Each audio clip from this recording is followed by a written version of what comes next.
Behind every breakthrough in education is a conversation that sparked it. Thank you for joining us and welcome to the Education Insider, the podcast that gives you inside access to the brightest thinkers, innovators, and changemakers in education today. Hosted by Jacob Hanson and powered by PRP Group, a Hawk media company.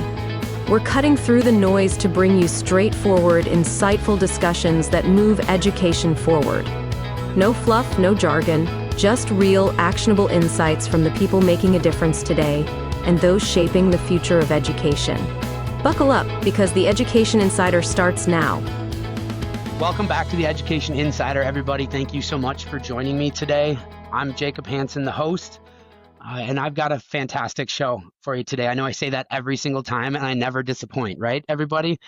Well, today we've got a great one to follow up on the last show. If you guys didn't catch the last show we did with Joey Yorba on branding and really how that's much more than a logo, you should check it out because that really builds the foundation for what we're going to get into, or some of what we're going to get into today, and diving into something that's, I think, a little bit still misunderstood in Generative Engine Optimization, or GEO, and its intersection with PR. And so I've brought a couple of guests. I'm sure y'all get tired of listening to me yap around. So I brought a couple of experts with me, two of my colleagues here at Hawk Media. I have my longtime colleague, Kristen Plemon, our director of PR strategy and PR powerhouse here at PRP Group, a Hawk Media company, and Rachael Bly, Hawk Media's SVP of Services and SEO GEO guru, Rachael Bly. Thank you both for being here so much. Yeah. Thank you. Excited to be here. Awesome. Well, as I mentioned, y'all, we're here to talk about GEO. And I was at a conference, I don't know, handful of weeks ago, and I was able to talk to 3-4 different tables full of, these are marketing executives, just executives in general, contractors, and other sales marketing leadership. And the vast majority of hands went up at every table of what the heck is GEO, and why should we care about it? And so I thought maybe we could just start there. And Rachel, I'm going to give you the mic to really jump in and help us understand, like, what is this new acronym we need to be paying attention to? Yeah, for sure. So Generative Engine Optimization, GEO. I've also heard people refer to it as AIO, AI Optimization, kind of the same thing, interchangeable. It's really just the practice of making sure that your brand is showing up in these searches with these AI tools, whether it's conversations with LLMs like ChatGPT, Claude, Gemini, et cetera, or even in kind of like AI overviews that are showing up in Google and other search engines. It's just the practice of making sure the information is correct, kind of controlling the narrative. And when someone is searching for whatever it is that you offer, what your brand is about, you are showing up in those spaces and those AI tools. And that's really important because we're kind of in the early days of GEO. And I've compared it to this a lot, and I've seen a lot of other people compare it the same way. It's like the early stages of SEO, right? Where if you were doing it quick and you were doing it while it's still kind of up and running, you're kind of solidifying your website always showing up number one on Google, right? Unless there's some crazy algorithm change. If you get in the early days of it, you're setting your brand up and your website up for success. Similar with GEO. If you're getting ahead of it now and you're making sure you understand how these tools are talking about either your brand or your competitors, and you can make sure that you're getting into that space, you're going to kind of own that narrative and own that space of people when they're having these conversations with LLMs. That's a great comparison. It's similar to PR. Really, what we tell our clients all the time, you want to get out there first with your story before others do. So you're solidifying that image in people's minds before they hear it from somewhere else, which may not be factual. It may not be true. It may not be the way that you want to be positioned. So I think that makes a lot of sense. Yeah. And I think AI isn't the future anymore. AI is here. So people haven't stopped using Google, but more people are adopting these tools in tandem with search engines. So getting your brand out there now is just increasing your visibility overall and can do nothing but good as people continue to adopt these tools and these methods. And maybe while you brought that up, Rachel, you hit on something interesting. Could you talk a little bit more in depth about that search behavior? How is it changing? Really going to more of those iterative conversational queries versus early days of SEO, I guess, keyword search and key phrase? Yeah, for sure. So like I said, people aren't not using Google anymore. They're still going to Google and searching, but they're just now also introducing these other ways to search. And when they are communicating with these tools, when you go to Google and you're looking for a coffee shop near you, right? You might just say coffee shop near me or best coffee shop in Kansas City or wherever you're located. People, when they're having these conversations with ChatGPT, Claude, et cetera, they're having a conversation. So they might phrase the question of what is the best coffee shop in Kansas City and why? Or I'm looking for a coffee shop that I can go to that's really quiet, that has a lot of outlets. What is a coffee shop around me that people have included in lists that are like the great place to work remotely for the day or something like that? So it's getting really niche and it's having more of a conversation versus just typing in a keyword or two like you would do in Google or Yahoo or whatever. So that's why maybe getting ahead of myself here, but you got me going. So now I'm on a roll. With SEO, it was all about keyword targeting, right? So knowing those little snippets and what people are searching for, and you're really optimizing for that. With GEO, AIO, whatever it may be, you're not working on improving your keyword targeting. What they've kind of the term they've adopted is entities. So it's just in what way is your brand being talked about across the web? And so finding ways to, again, control that narrative and see how your brand is being talked about across the web. So it's not just updating a couple of pages on your website to target specific keywords. It's really talking about your brand as a whole, and how that presence is on the internet is really how these tools are sourcing their information and how they are really pulling that information into those conversations. It actually brings up a really good transition, or that intersection that I talked about earlier of where PR comes into play. And so I thought I'd hand the mic over to Kristen and just, maybe you could share a little bit about, what you're seeing as a PR professional, specifically, in education, but what should we be thinking about as far as our role in GEO and supporting the greater good? Well, as Rachael mentioned, it's looking at how your brand is being talked about across the web. And that's what PR has been doing for years. So companies ahead of the game have been having robust PR programs going. So they're a little bit ahead of the game when it comes to GEO without even knowing it, probably, because we're all just learning right now. But that positive PR is generating third-party earned media spotlights on your brand, and oftentimes in the way that you want to be highlighted as a brand.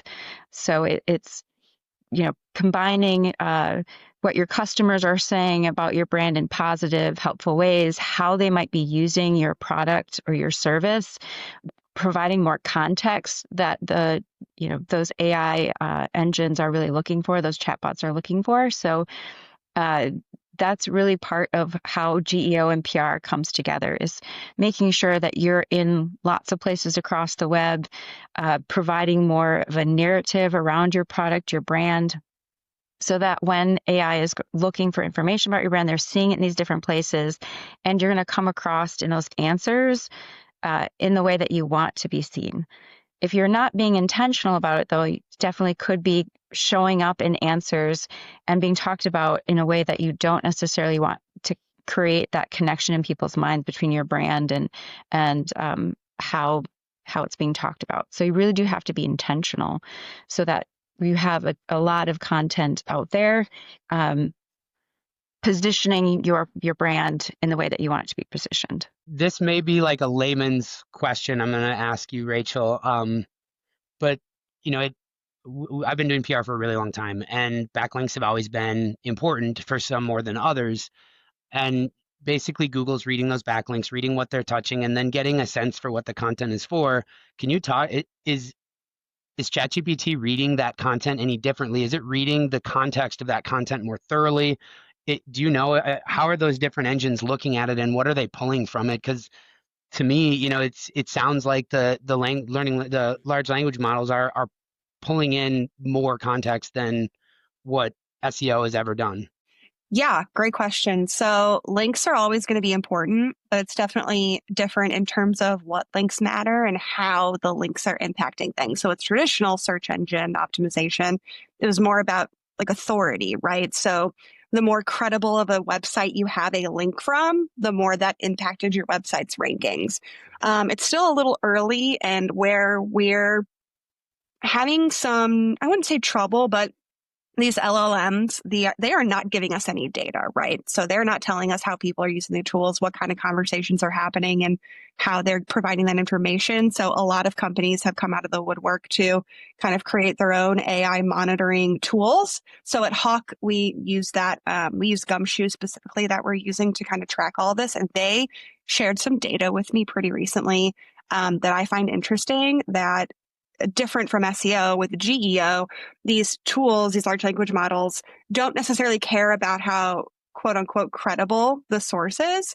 They care more about how relevant it is to the query and the question and the conversation that you're having with them.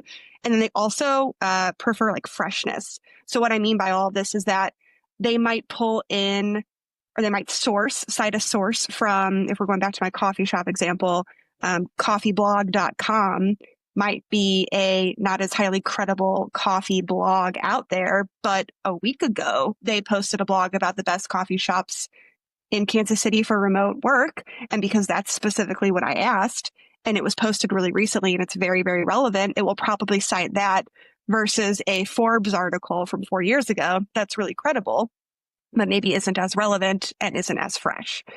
So links are always going to be important, but I think that, and if I'm overstepping, Kristen, please let me know. But I think that's where PR pairs really well, because we can get really niche publications. It can be recent. So I think that pairs really well with what we're doing on the website for GEO. You're speaking my language. I love it. It's true. What we say in what we have said in PR is that you constantly need to feed the media beast. Well, here we're needing to feed the AI answer bot. So it speaks to a best practice in PR is that you constantly need to be out there telling your story in the ways that you want to be told, and with positive sentiment through your customers, through your experts at your company. So I take that point well, that you need to have fresh content. So that means ensuring you have a program where you can continue to get out your story in various sites across the web. And it's a slightly different change from the past, because a lot of times, we were looking more at certain kinds of publications that we needed to get into. So it really opens up the world of opportunities and possibilities for our brands, that they can look at more sites than may have done in the past. On that note, recently we've been hearing from some of the newswire services that they're actually starting to show up in some of the answers that are being given by chatbots. So that wasn't always looked at kindly by Google for SEO purposes, because it didn't have follow backlinks, so you didn't get the SEO juice. But now it actually could have an impact in terms of how the chatbots are looking at it. So it has changed some of the PR strategies and tactics, but it remains true that you need to constantly be out there with fresh content.